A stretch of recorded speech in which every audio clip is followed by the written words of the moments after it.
ایک چوڑیاں بیچنے والی کو مجھ سے پیار ہو گیا۔ اس کی کیا کمال محبت تھی۔ وہ جہاں بھی جاتی وہاں کی مشہور چیز میرے لیے دھرنے میں لاتی تھی۔ وہ میری خاطر میرے شہر میں 4 سال تک رہی۔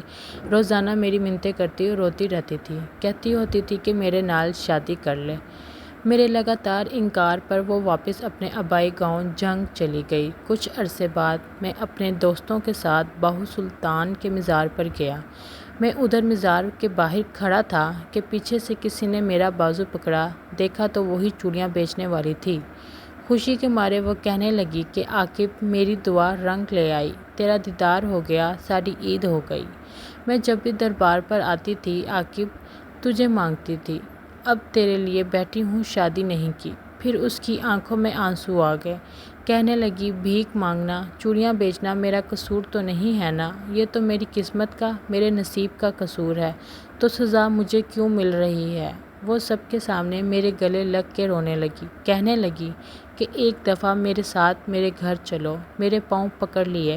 سب لوگ دیکھ رہے تھے۔ میری بہت بے عزتی ہوئی۔ لوگوں کا مجمع لگ گیا۔ دوستوں نے بولا کہ چلو ایک دفعہ ہو آتے ہیں۔ میں نے ہاں کر دی تو وہ بھاگ کر گاڑی میں بیٹھ گئی۔ اس کا گھر 50 کلومیٹر دور تھا۔ سارے راستے وہ بہت خوش تھی۔ ہم اس کے گاؤں پہنچ گئے۔ وہاں سب گھر کچے تھے لیکن صفائی پکے گھروں سے بھی زیادہ تھی۔ سب لوگ مجھے عجیب نظروں سے دیکھ رہے تھے۔ ہم ان کے گھر پہنچے تو اس کی سب سہیلیاں جمع ہو گئیں۔ پھر اس نے ہمارے لیے کیا مزے کا کھانا بنایا۔ اس کے گھر والوں نے مجھے بتایا کہ یہ لڑکی تو سارا وقت تمہارے نام کی تسبیح کرتی رہتی ہے۔ اور پھر جب ہم واپس آنے لگے تو اس کی آنکھوں سے آنسو نہیں رک رہے تھے۔ میرے ہاتھ چوم کر کہنے لگی کہ تیرا قصور نہیں ہے، میری قسمت کا قصور ہے جو میں چوڑیاں بیچنے والی کے گھر میں پیدا ہوئی۔ بڑی مشکل سے ہم سب نے اسے چپ کرایا اور پھر ہم واپسی کے لیے نکل آئے۔ میں کار کے شیشے میں سے دیکھ رہا تھا کہ وہ تب تک دیکھتی رہی جب تک ہماری گاڑی اس کی نظروں سے دور نہیں ہوئی۔ وہ ہماری آخری ملاقات تھی۔